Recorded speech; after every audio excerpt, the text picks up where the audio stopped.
Go. Okay. Yeah, you can always cut. I suppose I can. Yeah. I'm relying on you to edit all these into some coherent narrative. It's kind of getting there. I've been listening to them and trying to get them online. Okay, yeah, let me know. Yeah. Josh made a Gmail folder for it. Yeah. Or a Google Drive or something. Google Drive. Because I forget what we've covered and what we haven't, I mean, it's been variations on a theme, but none of them have been Right. I was thinking about this, although when you suggested doing some wrap up or something, Sure. or more of a meta one, I was thinking about that question, but we don't have to get into it. What's the theme? What's the theme exactly? We could save it though. Sure. Well, I know. I mean, we're kind of. The theme is people, how circumstances, economic circumstances, and belief systems collide. Kind of, Interesting. How we interact with the world when it gives us bad news we can't negotiate with, and how our belief systems evolve and change. So it's sort of an intersection of a materialist. Yeah. These things exist and how they interact with the stuff that exists in our brains. Yeah, it's that individually or collectively. Yeah. It's been. I mean, that quote I read from Dune about the metal workers inventing gods to explain phenomenon that they couldn't understand and then get along. Invent whatever gods you need, but when it comes to the practicalities, you got to make a sword that doesn't break. Sure. It's a good quote. I don't remember it. Oh. Well, I can't pull it up now. Too late. That was another question that came up that we can do later, but was like sort of if this Pigcast had a reading list or like a canon. Oh yeah. You know. Yeah. But I mean, Dune would have to be included. It would, yeah. I've brought up the Bene Gesserit last time. Yeah. It would. I mean, it's a hell of a series in the sense that I don't know how he did it. It's like he put all of humanity on a petri dish and said, these are the real essentials. Like, even the different factions are broken up along deep fundamental human boundaries. Like the Bene Gesserit are an all-female society, right? The Tleilaxu are an all-male society. And it doesn't get much deeper than that. You'll notice the functions of governments of individual planets in that story, in all those storylines, are almost non-existent. Like there's no elections, there's no nothing. Like there's no, where's the capital cities, where's all the usual politics and ins and outs of intrigue and whatnot are kind of fall away. He's distilled it down to like, what would an all-female society that cannot be conquered or controlled by anybody, how would they influence society? Well, and they're sort of extra. They're an NGO, right? They aren't tied to a state, right? Right. Yeah. Independent of. Yeah. The Bene Gesserit last for thousands and thousands of years. The individual governments on individual planets rise and fall like, foam on waves. It's the same with, like by the end of the story, the Tleilaxu are destroyed, but yeah, it's quite the series. Yeah, I only ever read the first one. I guess I should put the rest of them on my list. Oh man, on my little booklets. Where's my blue notepad? It's behind you. But I did it one time. This is gonna screw up the recording. Get back on mic. I balanced out the. You what? I balanced out. I looked at the similarities between the Dune universe and the Fourth Crusade. Believe it or not, hear me out. That's very on brand. Yeah, right.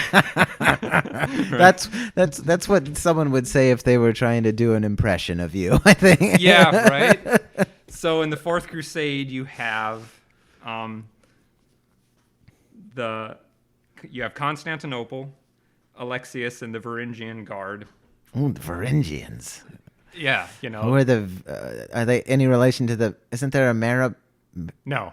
No, who am I thinking of? The Merovingians are an early Frankish, the first Frankish royal family. The Varangians are Vikings, who are the personal bodyguards and kind of the police force and the crack units of the emperor in Constantinople.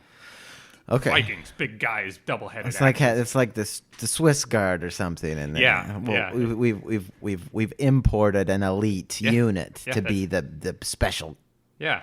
Secret Service or whatever. Kind of like the Sardaukar in the Dune universe, the elite special unit that only the Emperor controls. They're not the regular military, they're above it. You have the Venetian fleet, who controls the shipping and whatnot, kind of like the Space Guild, the Monopoly, transport, banking. The Catholic Church, who gives the religious censure and the holy blessing to the crusade to make it happen, to get the army motivated. Well, it's like the Bene Gesserit. Okay, so you say, yeah. So the Catholic Church has to give the blessing to the crusade. Now, me as a layman, I think, the crusade is a religious endeavor. Yes, it is. Is it? Okay. It's not some other. It's not an imperial. Correct. Yeah, that's what makes the Crusades really kind of weird in human history. Like, there have been holy warriors before, Islam being an obvious example, but the Crusades are almost a standalone complex. You have a non-secular religious leader sending out proclamations that are initiating military, suddenly an army of 60,000 men, appears from all over Christendom. Right. Mostly France. Like Western Christendom. Yeah. The distinction is between Christendom and the Orthodox. Like the Orthodox civilization. There's a real difference. Christendom is broken up into all these multiple little statelets and feudal statelets, whereas is the Byzantine empire still intact? Oh yeah. The Fourth Crusade sacks Constantinople. Right. Yeah. I think I knew that, but that's about as much as I knew. Yeah, Fourth Crusade is really ugly, really so weird. Now there's not only what used to be two halves of a whole. Yeah. The Roman Empire. Yeah. Splits into the Eastern Roman Empire and the Western Roman Empire. Right. Yeah. And we call the Eastern Roman Empire Byzantium. Yes. And the Western Roman Empire we call European Christendom. Yeah. Or the West. And they called it Christendom even then. They're like all the souls of Christendom and whatnot. What year was this? It depends on what you're talking about. Well, let's say the Fourth Crusade. 1204. 1204. And so what are we looking at as far as like what flavor of statehood the Western Christendom is broken up into all sorts of, countries? Kingdoms? Is there a king of France? Yeah. Oh, yeah. But, you can't say that they are countries the way we understand it. There's not much secular bureaucracy in most of them.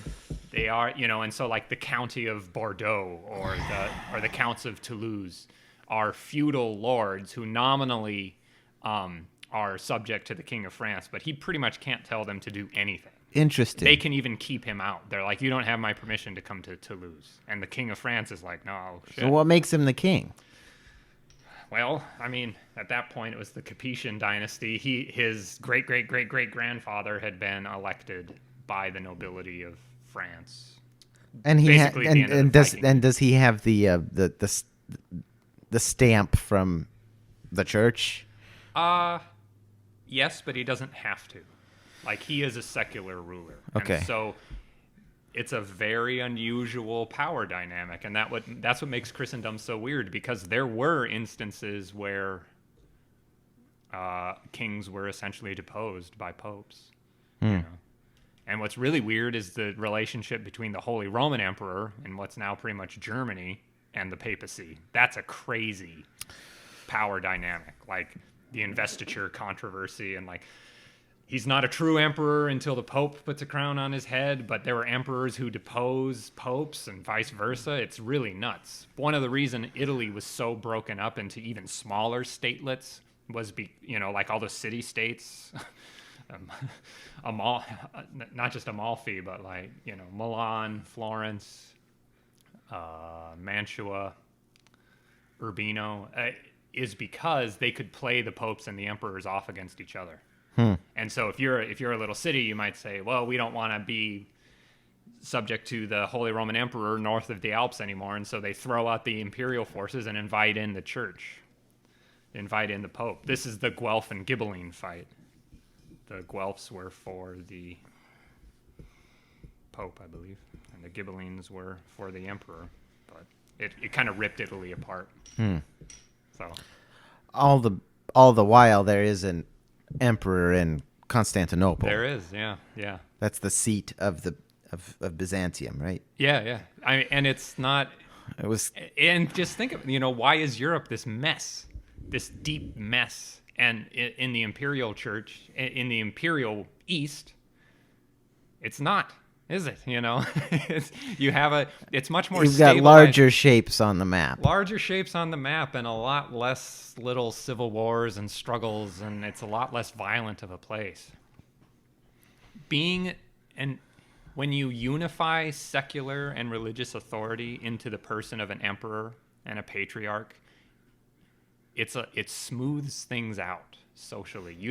The emperor is not a religious fanatic. That gets rid of the tension between the Pope and the emperor and right, the kings. Right.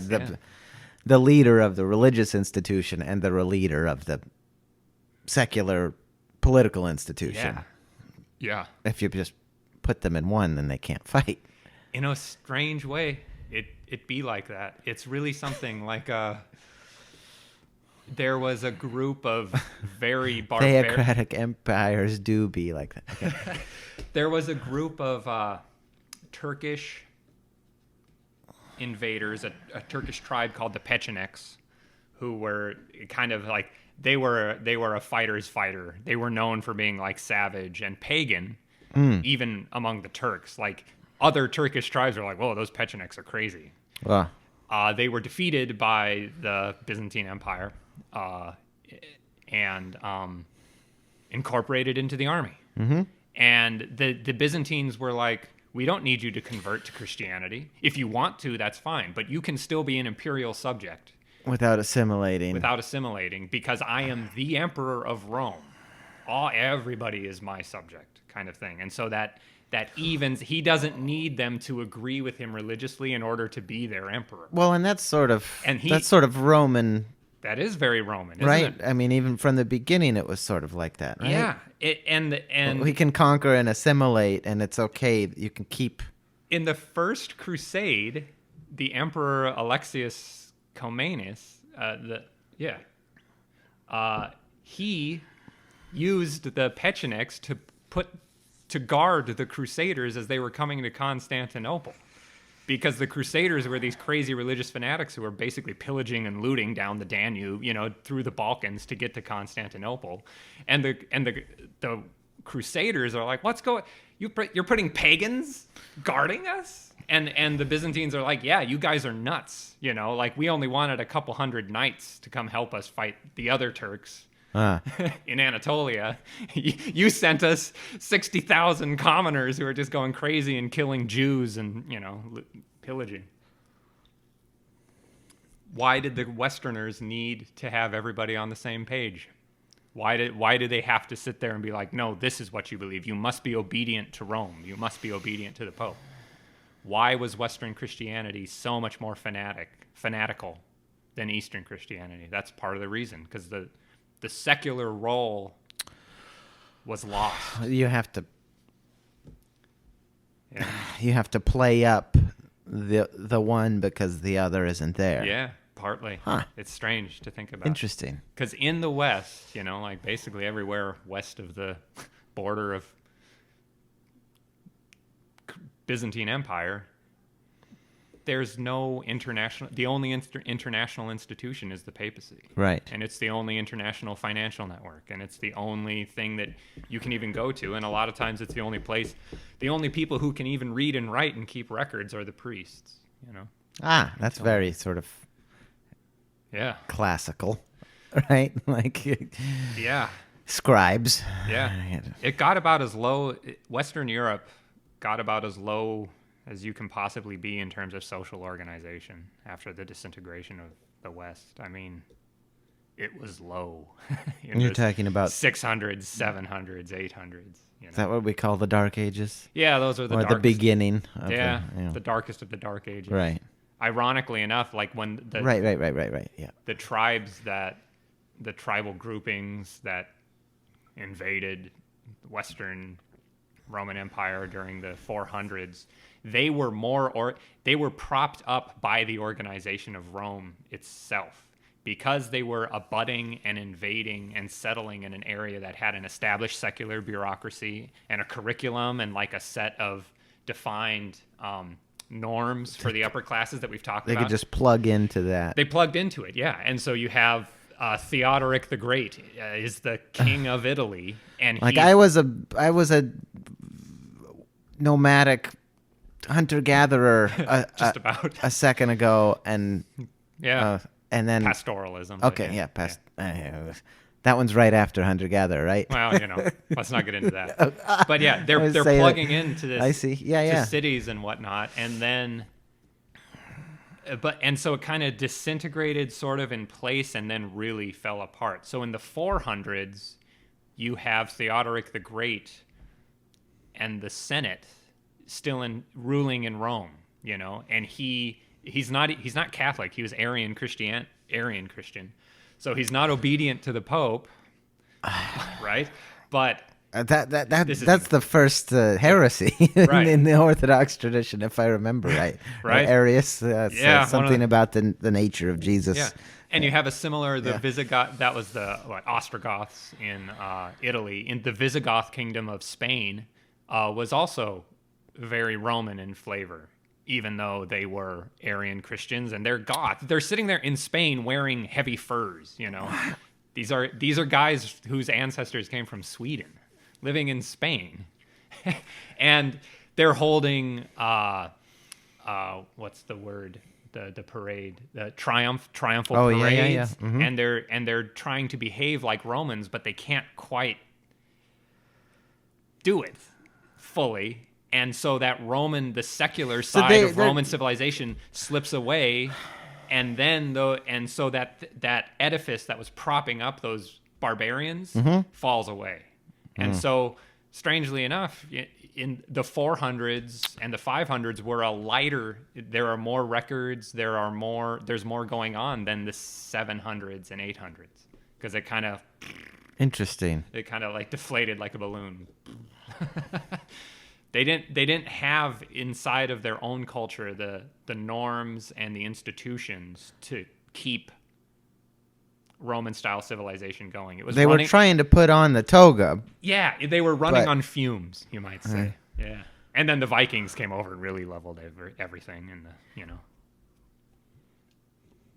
But yeah, it's an unfortunate place to be, Western Europe, in those centuries.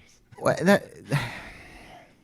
it's an interesting notion that some conquering barbarians or whatever that then sort of take up the mantle of what was happening Yeah. before they conquered the joint. Yeah. I mean, not everything has to go back to China, but I mean that happened in China a couple times, right? Yes. You've got an outside Yes.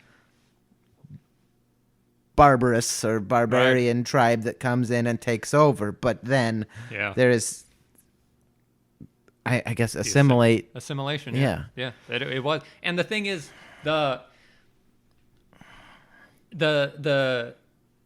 barbarian tribes that came and settled the West they didn't have an ideology of destroying Rome. They were, like the guy says, of only a poor Roman wants to be a Goth. Every Goth wants to be a Roman. They were coming in, a lot of them as refugees fleeing the Huns. And so it was a screw up. It was the central government of Rome really fucked it up, and they couldn't. If you look at the details of why it happened, it was not Germanic peoples coming in and saying we are going to destroy Rome. Far from it. It was almost the opposite. They're like, please help us. We're here to help too. We want to be Are Romans. you saying like they could have just said? They could have just given them citizenship and made Romans out of them without like battle and bloodshed. Yeah, it would have been more. It would have taken more than that, of course, but pretty much. The Battle of Adrianople in 374, 376, they were fleeing the Huns, who were basically Turkic, Asiatic central nomads, and they're like, please help us. We used to live on the Baltic steppe. Fire at our back. Yeah, like this is women and children and men and families on the other side of the Danube going, we're dying out here. Like the Huns are going to come and kill us all. Please help us. And the Romans, they screwed up the supply lines and they started selling the children into slavery and all this other stuff. And the Goths were like, what's going on? You signed a treaty with us. You said we could come over. Whoa. And then they revolted and kind of sat there and were like, help us, please. And the Romans weren't thinking straight, and they started a battle, and the Emperor Valens was killed, and it was nasty. It was just this colossal fuck-up. Jeez, I want to watch that movie.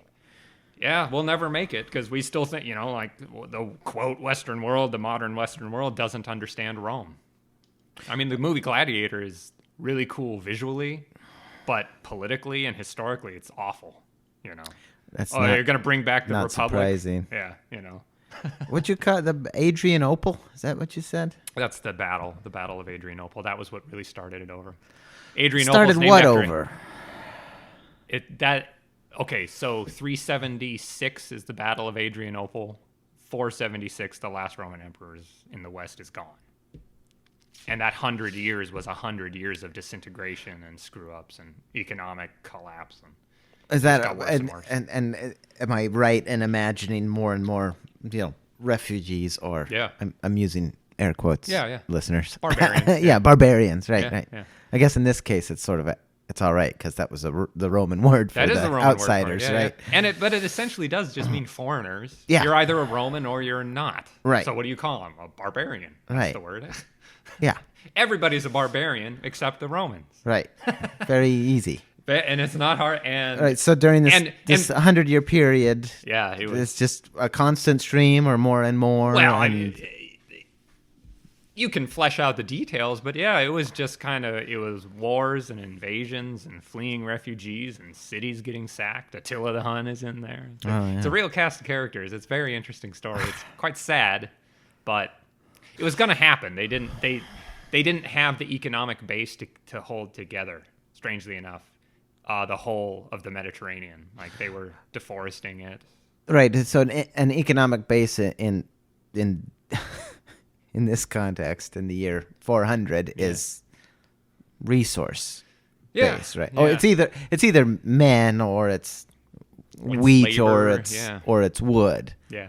It's like playing Age of Empires. There's only like 4 resources, right? You chop the trees down, or you mine the gold, or you mine the iron. Yeah. Right? Or anyway.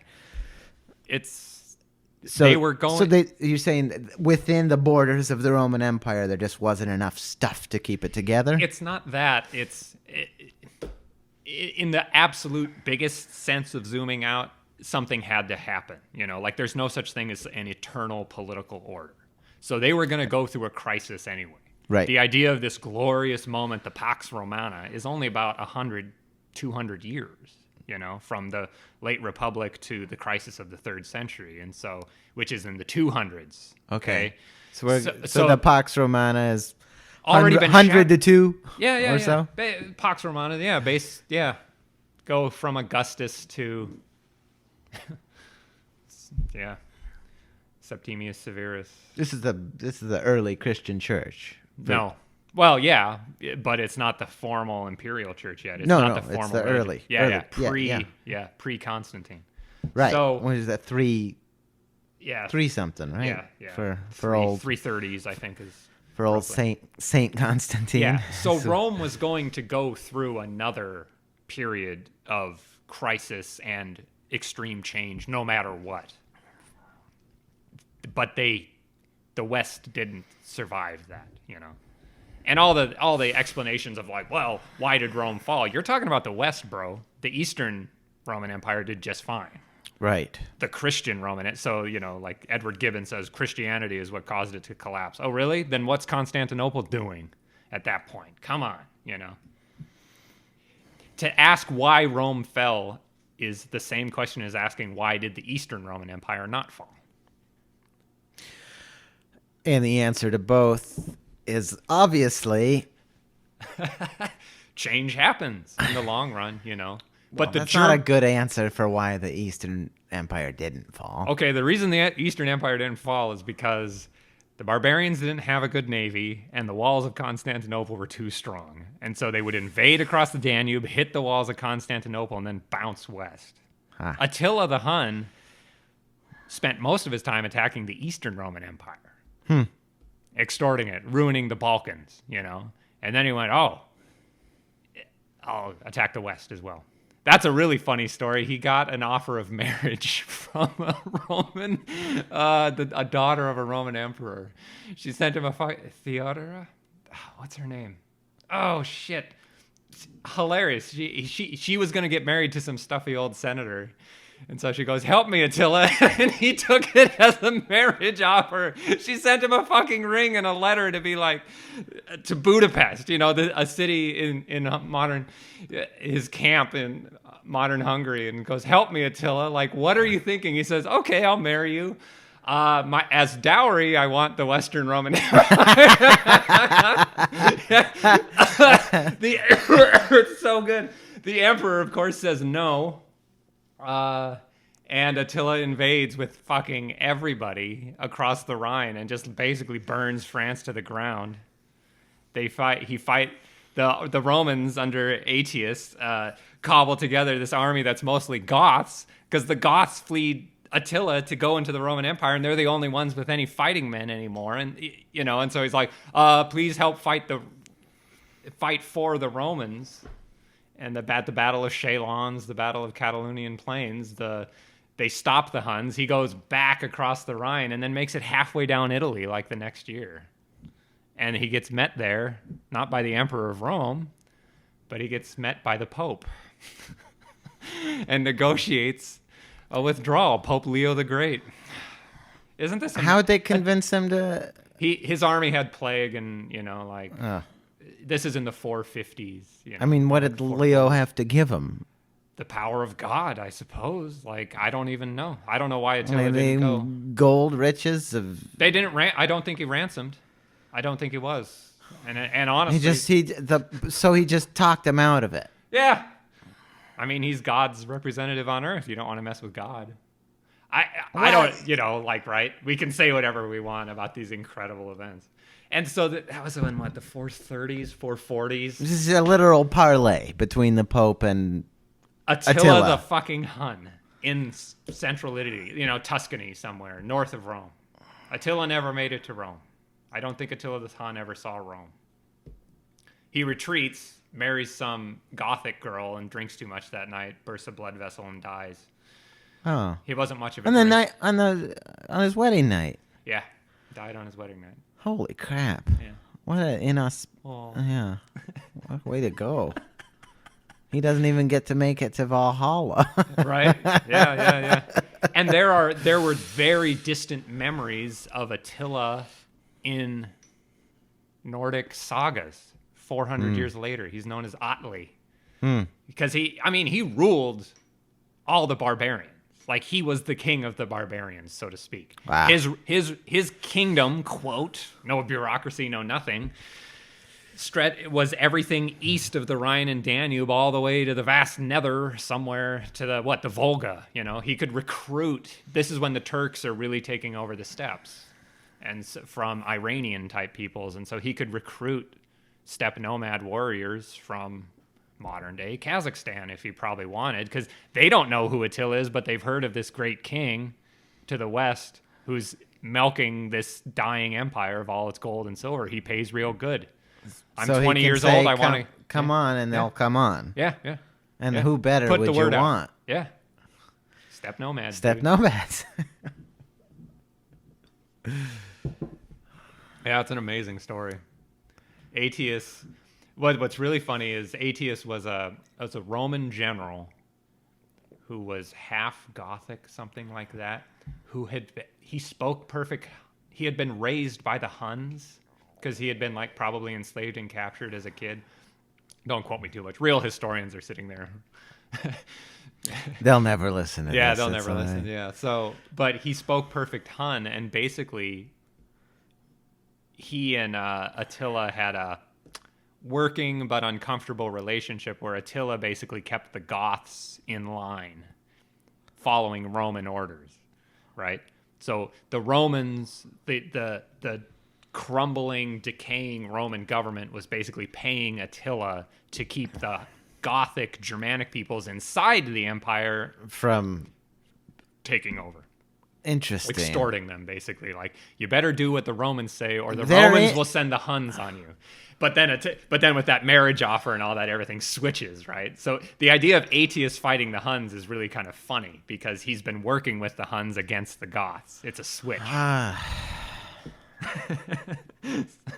But I mean, at that point, Weren't we just talking about the fifth column? yeah, it's a hell of a deal. I mean, we were So talking. the Goths they're subsumed, or they're within the Roman Empire at this Yeah. time, but the Roman powers that be still see them as a threat. Yeah, they do. Yeah. Because the thing is like the Roman government was decaying. It was bankrupt.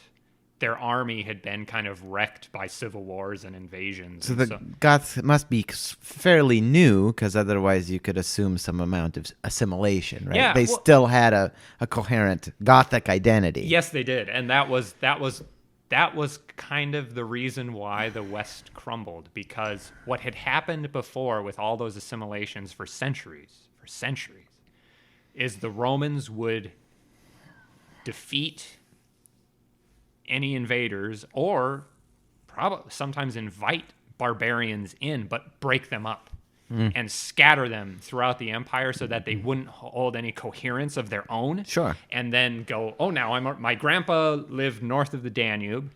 You know, he was a big, hairy German guy wearing furs. And now I'm wearing a toga in Ephesus. You know, With a strong, I'm in Egypt, with a yeah. strong jaw, but Strong- but no facial hair. strong jaw, no facial hair, and I speak pretty good Latin, you know. But in the 400s, the Goths would come in and keep their identity as Goths. And so the negotiations now are happening not between a Roman emperor and all of these people who he's going to scatter and assimilate and make them good Romans. He has to negotiate with a Gothic king to get that Gothic king to send his orders to his Gothic army. And maybe he's not a subject Which of the is- Romans. He's an ally. That's different, isn't it? Big difference between being a subject and being an ally. But this notion of this Gothic army is still, it still exists, Yeah, rather than it being a Roman dispersed army. Yeah, and that's what and partly subsumed happened. or Yeah, whatever. Yeah, and so it was and Dangerous so business. and a lot of those early kingdoms, the Visigothic kingdom, the Frankish kingdom, the Ostrogoths, they could point to treaties they had with Rome. They were like, "We're legally here. We have every We've right. done this. We are your legitimate rulers. This is the kingdom of the Visigoths in Spain. But my grandfather signed a treaty with, you know, Honorius or whatever that emperor was, and I'm legally here. I am legally your king." Very strange. And then, yeah, it just kind of kept disintegrating after that, because they didn't have this stuff in themselves, you know, like, Well, it sounds like, whether this is slightly related to material or some sort of bureaucratic or political reality, it sounds like there's just the sort of hegemony of Romanness yeah, wasn't strong enough anymore, right? yeah, Like, yeah, you've got Goths in here. yeah, that can still be considered Goths. Yeah, and it kind of became that even in the That if we misstep, they can take up arms and yeah, and they did. I mean, like there was an infamous example is there was a half vandal. Stilicho was the generalissimo. You know, a very talented. They weren't able to harness German and Gothic talent into Rome. Instead, it worked against them. All people have talent. All people have genius. All people are, this is the opposite of the steppe nomads, Yeah, almost, kind of. where old Genghis Looped everybody in. Yeah. right. Yeah, and so they an infamous example, that's Stilicho. He was the generalissimo of the Western Roman world. He had a lot of good armies and whatnot, and the Emperor Theodosius III, is that who it was? He killed him himself in the throne room. He either had him murdered or I think he killed him himself. Almost didn't know what to do next, and the Roman army under command of Stilicho, who are mostly Goths, immediately revolt against Rome and join this other German general with armies of an army of barbarians. The Roman army is now barbarians. What do you know? In 1 minute they switch. They go from being we're the Roman army, now we're barbarians. And they sacked Rome in 410. That was a weird weekend for those guys, I bet. We could really get into this, but here's a sentence, but like in a certain way, all war is class war. I love it. Yeah. Should we? And it's a matter of how the ruling classes use the military strength of their lower classes. I mean, is it a truism that like any soldier is sort of, until they rise through the ranks, sort of inherently of the lower class, the lower or labor or working class? Yeah, rich people aren't going to go and get themselves killed. Right. You can become a rich person if you have the good fortune of not dying. Yeah. And maybe some other nice qualities like intelligence or, I don't know, bravery or something. Although bravery usually gets you killed. Bravery's good again. There's old soldiers and there's bold soldiers. But something like that. Yeah. One of the reasons the Roman Republic was so successful militarily was that it was able to link its military and lower classes to the policies of the state, so that a young man, even the lower class one, could look at government policy and say, yes, I will join the army and I will fight with discipline because it's going to benefit me. It was a volunteer army. No.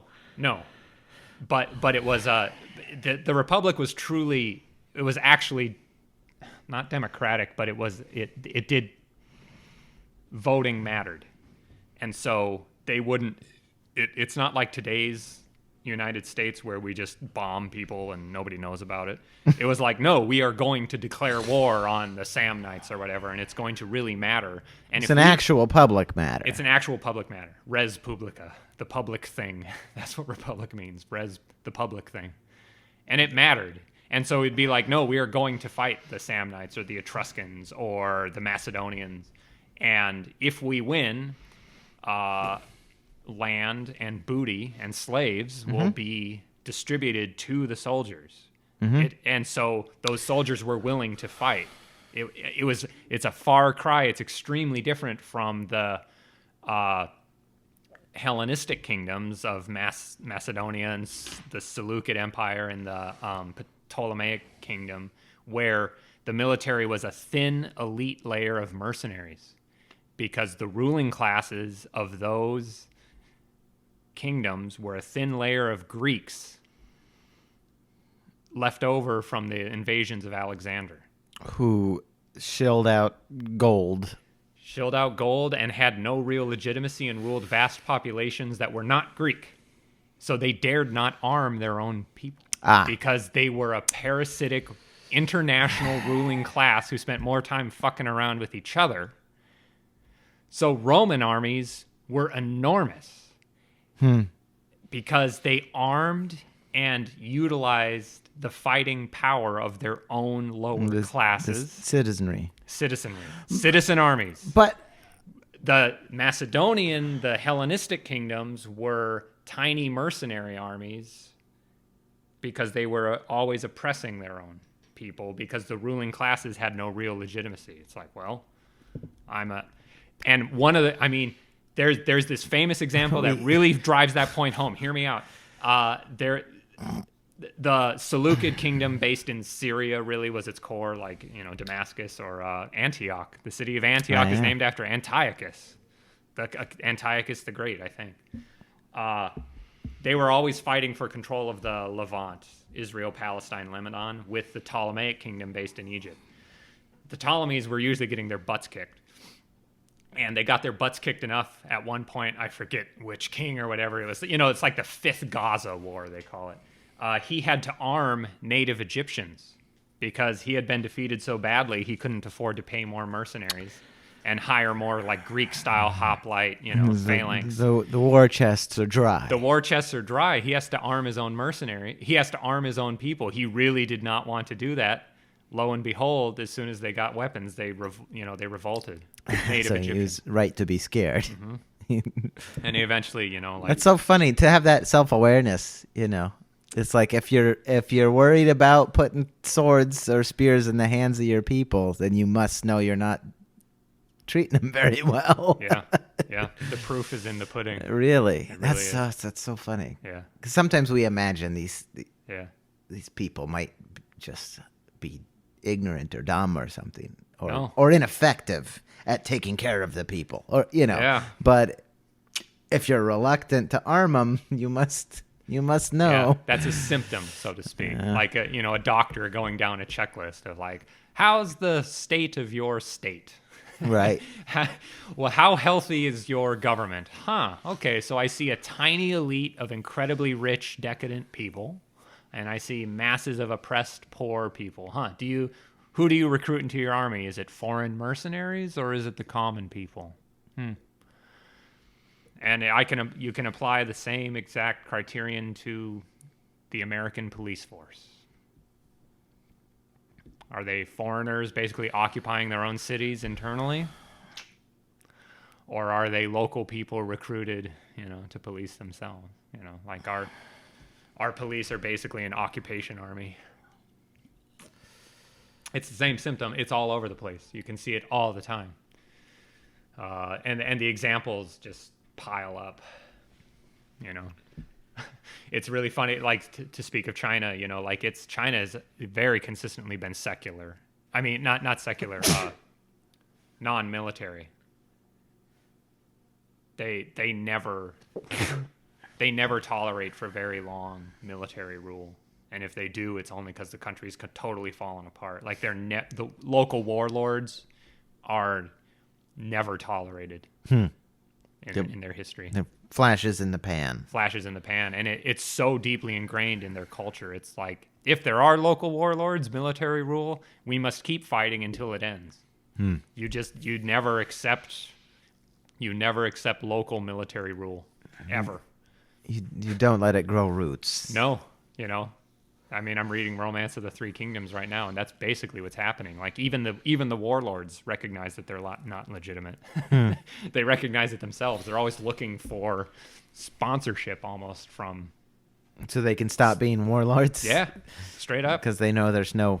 Yeah, the poor emperor is getting passed around like a hockey puck. Like one warlord to another.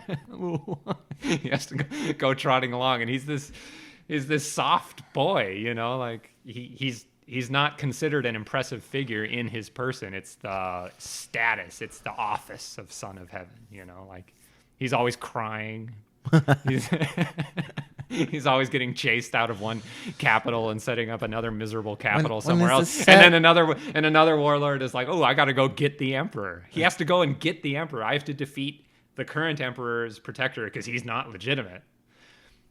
and then grab the emperor and have him as a little, like, I put him on a shelf. It's like you remember this old game Battle Tanks, Yeah. where the bullshit like not very fleshed out but sci-fi dystopian premise of the game was that 99% of the females Oh yeah. perished. Yeah, right? yeah. And so you'd play these capture the flag modes, but it was capture the queen. yeah. Yeah. And whereas, so with the disintegration of Western Rome, the local warlords just took over. I mean, there was nothing else to do. And then what did that turn into? It turned into feudal Western Europe. Feudal Western Europe, Yeah. right? And it took for about 1,000 years. Right, from 5 to 15-ish. Roughly, yeah. Yeah. And then you had the series of, like the kind of the Renaissance and revolutions where it's like, no, it's going to be secular, non-military rule. Mm-hmm. It's feudal. Western European feudalism was awful. Like, it's just one of the lowest points that humanity has gone through. It's like if you had to pick a least favorite time and place Yeah. to live. It's pretty bad. Might be. You'd rather be It's not understood that like it's, no writing system, like yeah. Well, tribe in the Amazon or. Yeah, you'd much rather be a tribe in the Amazon. Like, you're healthier. You have a better medical system, that's for sure. Wow. And, like, yeah, they're always. It's really knights. The knight in shining armor is really, really misunderstood. Think of him. He's a thug, who just goes, and if you don't pay your He's fee, a strong man. Yeah, you think of the number. Just look up a list of medieval fees that peasants had to pay to their local strongman. And if you didn't, he rode in and he burned your house down, raped your wife, and killed you. It's just a protection racket or Yeah, worse. it's a mafia. It's worse than a Right. mafia. Yeah. Just because he happened to end up with some iron, Oh, well, like some armor and No, a no. horse, or No, not at first. It was stone castle building. There's no artillery, and so it was. Stone castles don't really appear until after the Viking invasions. which were 800 to about 1,000, okay. roughly. Less than that. 800 to like 9. They trickle off by the 930s, 940s. But now I can start imagining stone castles like Yeah, in the it's movies. after 900s. Yeah. All right. Because central authority was so destroyed and broken down. This is Carolingian. This is Charlemagne's little empire that he built. Before that, stone castles or fortifications were public buildings. They were only if you built one of your own as a private building, the government would come and tear it down and declare you an outlaw because it's an act of war building a stone castle. But after Right. the Viking invasion, It's like buying a bazooka or something. Yeah. The cops aren't gonna like yeah, it. yeah, I want a tank. I want Yeah. I want an atomic weapon. But after the Viking invasions, There's not a local strong enough. It's not strong enough, and so it just spiraled out of control. And one historian I've listened to says they sprouted up like mushrooms. So anyone who had the means to Yeah. hire masons got castles. Yeah. And anyone who didn't ended up the peasantry. Essentially, yeah, it was. Is that what feudalism is? Kind of, yeah. Some people have And you couldn't go to the king. inherited wealth to build castles, and people who didn't ended up serfs. Yeah, it's so bad because it's basically like, King Hugh Capet, or please help us. This local guy, this local mafioso, Right. this He's strongman, bullying us. is building a castle and he's killing us and all this other He stuff. stole my daughter last week. Please help us. And he's like, I can't help you. He's got a stone castle and he controls this strategic point, and my army isn't big enough. What do you want me to do? Oh, well, Sorry, you're his. you're his peasants. You had to go to your local lord's courts. You had to pay him all your taxes. There is no national tax. And and it spiraled. It just, like local control. It broke, some of them, at the lowest point in France, especially, like the castles, every 25 miles was basically a sovereign state. Right. It was the distance you could ride out and back in one day, and so like it reached. Were there its, folks in between? Did people No, because try and get out of the radius of these castles? there was just another one. It's everywhere. You look in every direction, and there's a They lower. filled the space. It filled the space. You could go to the ocean, I Right. suppose. Or hide in the Sherwood Forest. Yeah, yeah. And the nobility ended up killing each other quite a bit. But they also, if you went to war, like if They probably, they spent more time killing each other's peasants. right, they strong-armed you into Yeah. fighting probably, or... Yeah. Well, what do you mean by that? I mean, if you're a peasant, you say the local lords No. spent time killing each other? Yeah, Or was it just the knights just slashing at the peasants? Yeah, and mostly- not at other knights? But it was both. But Okay. yeah, it was the knights certainly would not arm their local peasantry and use them to fight against another knight. The peasants were unarmed. Right. Again. Thin layer, ultra rich. There are a couple instances of like peasant revolts. Oh right? my, But yes, quite a few. how It was many? constant. How many? Well, I guess what do? You try and sack. You try and kill your local lord, and then Yeah. what happens? Right, exactly. Well, if you were successful, what you do is appeal to the king. There's a really famous one in France called the Jacquerie, because the local like Joe six pack, Jacques was the name for the average guy. Ah, okay, Hey, yeah. Hey Joe. Hey Joe the Six- plumber. Yeah, Joe the plumber. Huh. But they rose up, they killed a lot of knights and stuff, and then the knights wiped them all out. Basically until the French Revolution. Honestly, that's how Yeesh. bad it was. Because even, again, look at your class structure. Class structure will tell you what types of wars are fought. Class structure will tell you the kinds of even military training that will happen. Like, why were the Romans able to arm and train their lower classes into extremely disciplined legions, but it couldn't happen in the Middle Ages? Huh? But I was under the impression like is the Roman legion different from the Roman army or the Roman military? Because I was under the impression these were landowners who could afford a suit of armor. They were at first. They were. So, but if you're a landowner, I don't consider you lower class unless right. you can put together a civilization in which that's actually the lower or lowest class, apart from slaves, of course. Right. So one thing to think about. So, like, there are no laborers. There's just landowners and slaves. Yeah. That's what's really okay. Okay. One thing I just have to say it is you can't.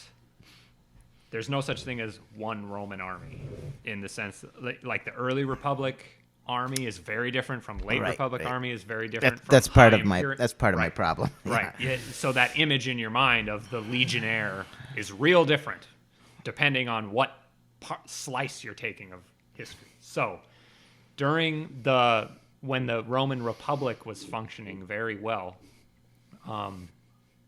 it was landowners, but they were very often also farmers.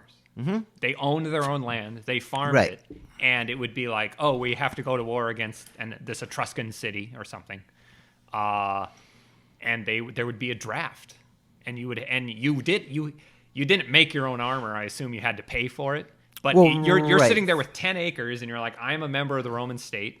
I'm a member of the Roman Republic, and I vote in this tribal group at the tribal assemblies in the city of Rome.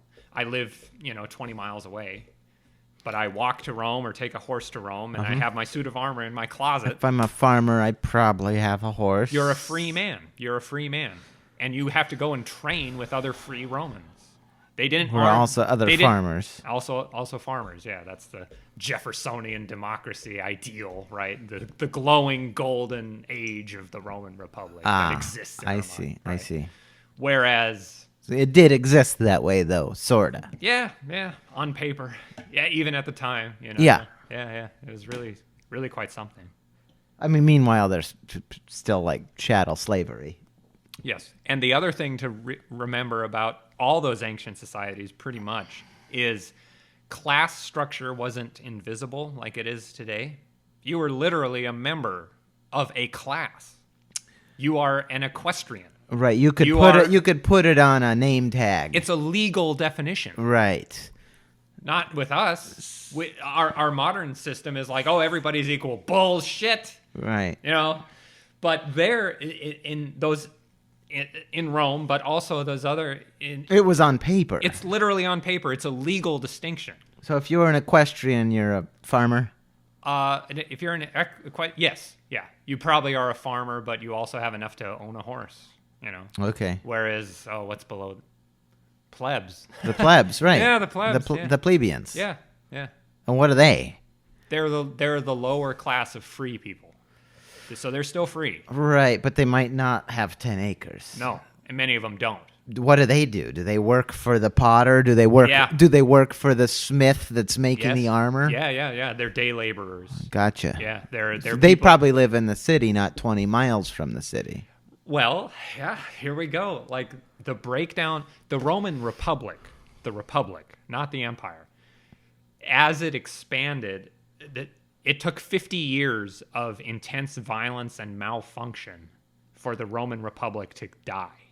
It took more than that, actually.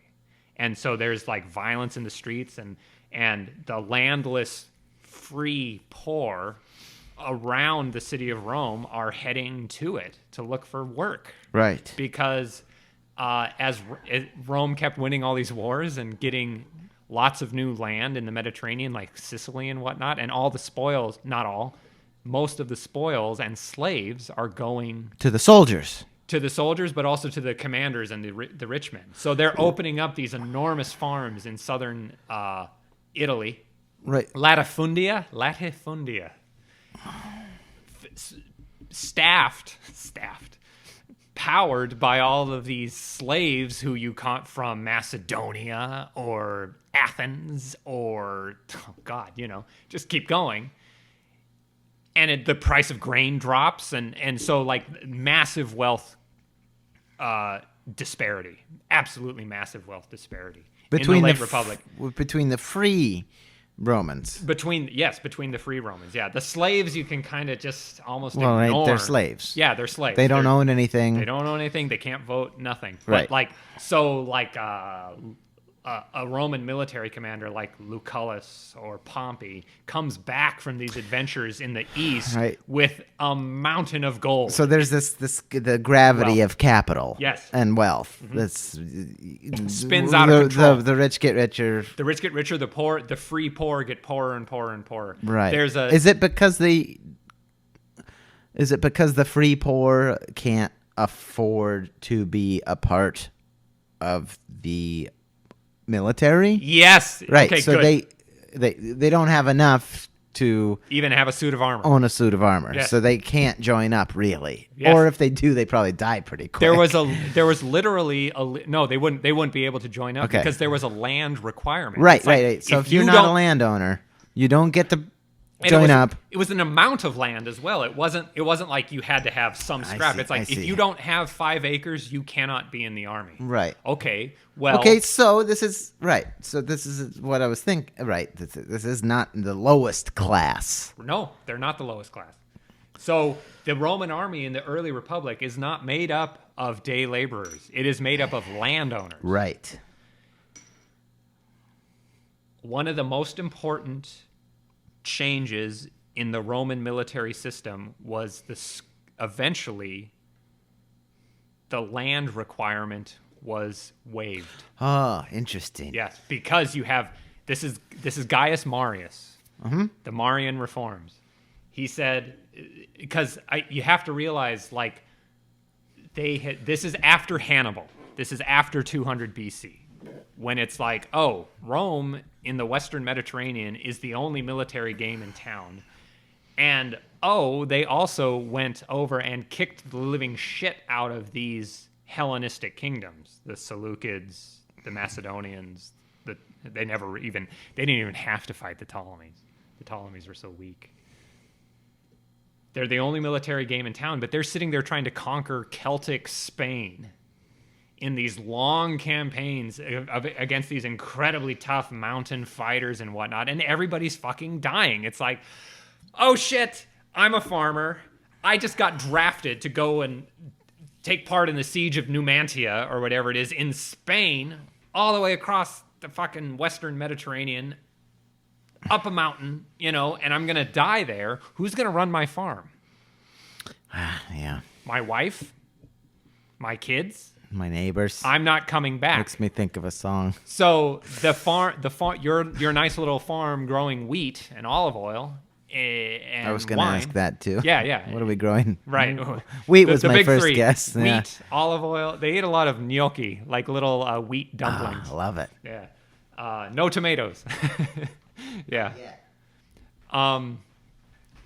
No tomato. No marinara sauce. They were an import later, right? Very much later. Yeah. They're growing tomatoes in Mexico at that time. Who So- are? The Mexicans. So What do we call the Mexicans? what? What do we? At that point, it's Teotihuacan or something. It's not even the Mexica. They came from the north. So you're going to Spain. You're going to die. Your farm goes bankrupt, and it gets bought up by someone in the senatorial or a patrician who benefits from all these wars. Why am I fighting and dying for a patrician who's just gonna gobble up. Who's gonna gobble up my- why would- is a predatory capitalist? Yes. He could afford to buy all On these slaves. pennies on the lira. Yes. Or- Yeah, pennies on the... Well, it's not even the denarius. What would it be? Yeah, it would be the denarius. Yeah. He's using all these slaves, and he's leveraging them to make even more money, to buy more land, to gobble up more farms, while I'm dying in the trenches around this fucking Celtic hill fort. This sucks. Fuck this. I got hit with a stone from a sling a second ago. Mm-hmm. Okay, so the class... Or a piece of lead. got worse, and class distinctions got worse and worse, and eventually, like, the Roman government is confronted with a situation of, like, who are we going to recruit for these armies? Because the class of free farmers is disappearing. It's really rich people and everybody else. Yes. We've let the haves gobble up the sort of Have-nots. middle. Yes. And there was the middle and the bottom. There was a guy named Tiberius Sempronius Gracchus who yes. who was sent to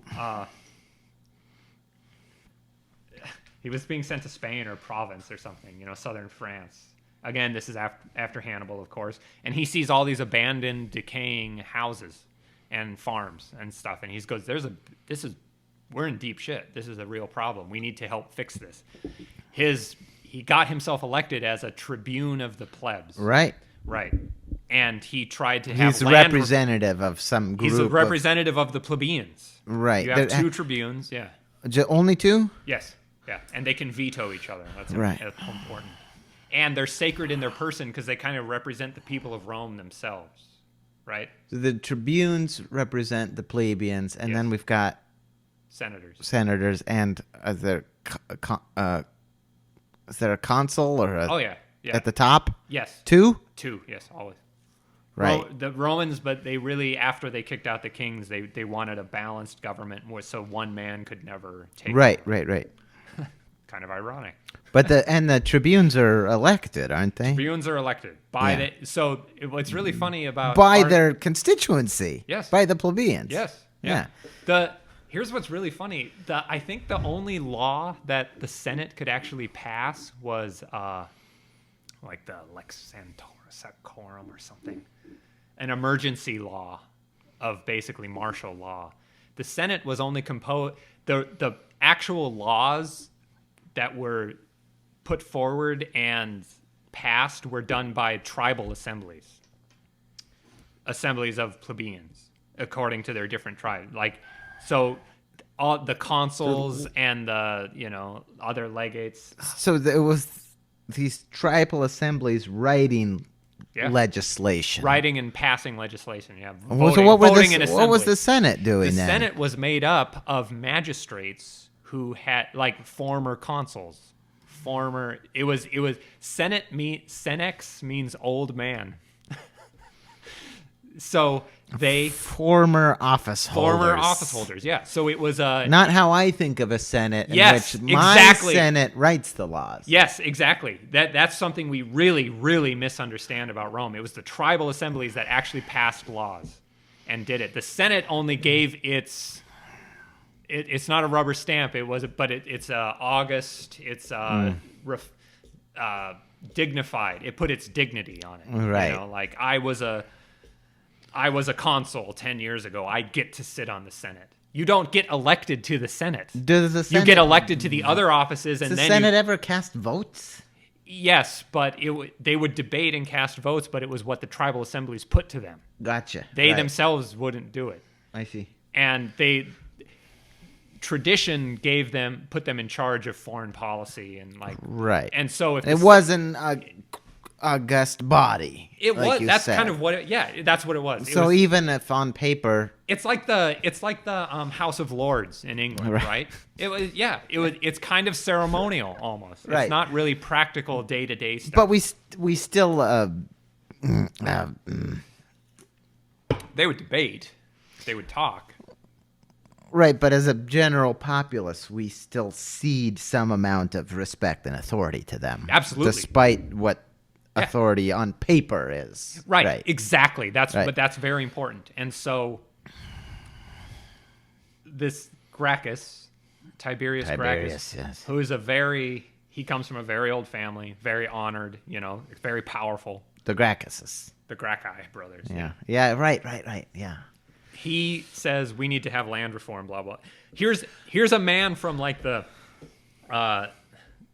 patrician class, the highest class, getting himself elected as a tribune representative of the of lowest class, right. Kind of a Bernie Sanders figure. Ew, Well, this isn't going to be evergreen in no, here. he didn't end out well. Yeah. And so he's like, we need to have land reform badly. All these poor people who are swarming around Rome, desperate for work. They Can't have no get land it. of their own, can't get any. If we gave them Here's farms, all this land that's getting gobbled up, by, and we have empty land. and We have not, land that's maybe not efficiently Yeah. cultivated. Yeah. Not at all. Because I'm a capital, I'm just gobbling it up. Yes. I need it maybe later, Yeah. but maybe I don't even have enough slaves to work it. Yes. So hence Tiberius seeing these broken down Their farmhouses. Basically.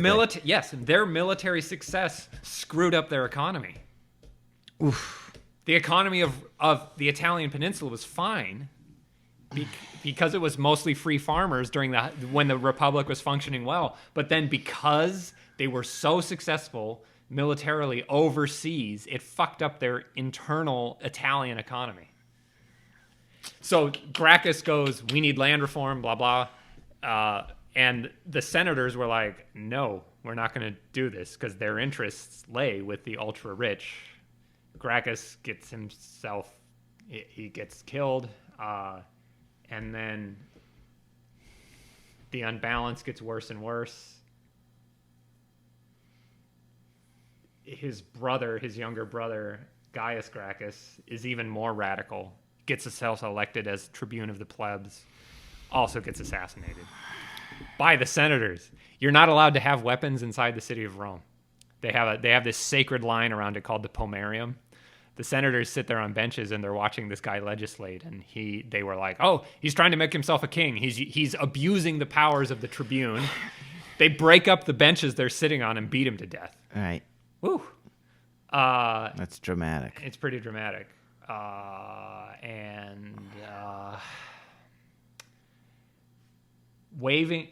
Eventually the imbalance got so great and military necessity, Gaius Marius comes around and he says, we're going to recruit lower class people. You don't have to have armor and you don't have to have land. The government will provide it now. So now The armor. Yeah, right. Not the land.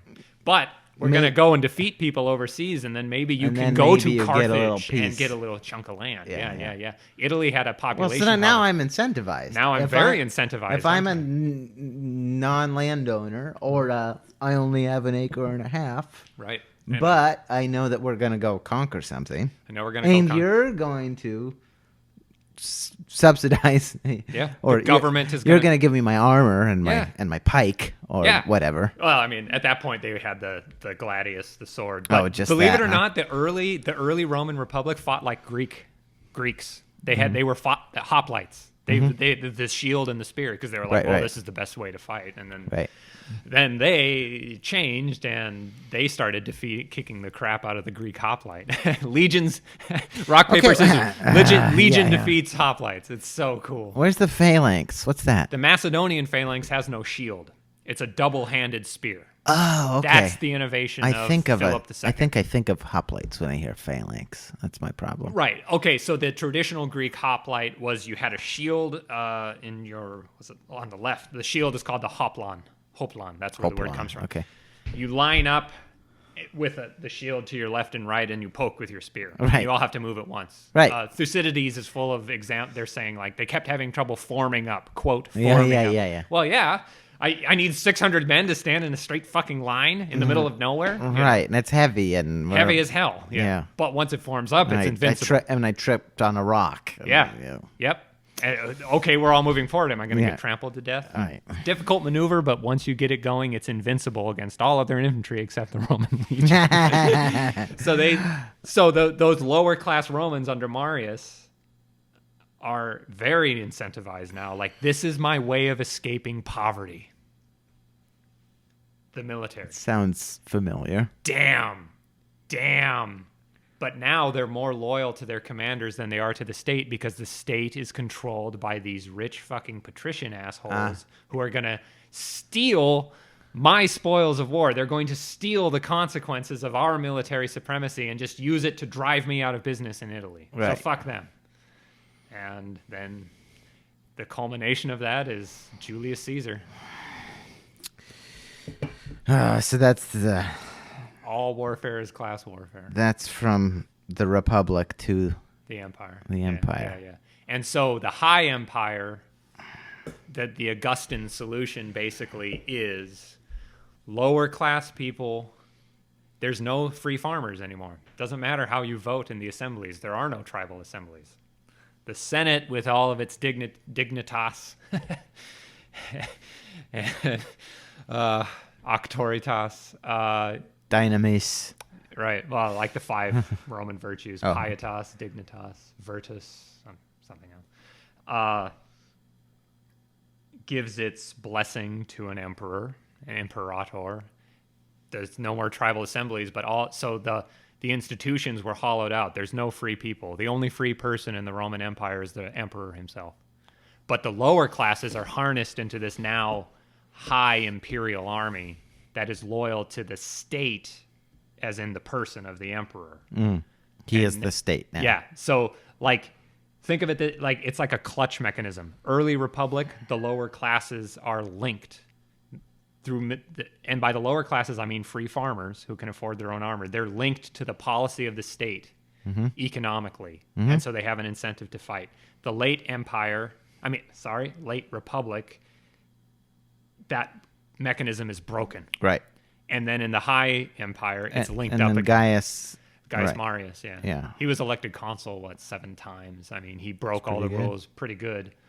I mean, and he Lefty. he was a big player in late Roman Republic politics. He was really something. He kind of laid the groundwork for what Caesar did. And in fact, on Marius's lieutenant, who then was his rival, said of Caesar, Caesar reminds me of a young Marius. I see in him another Marius. Interesting. Yeah. Well, I didn't mean to make this That works for me. the Roman episode. Hey, And, because you can and we apply all- that and we- lens of class structure to Right. all societies. I think we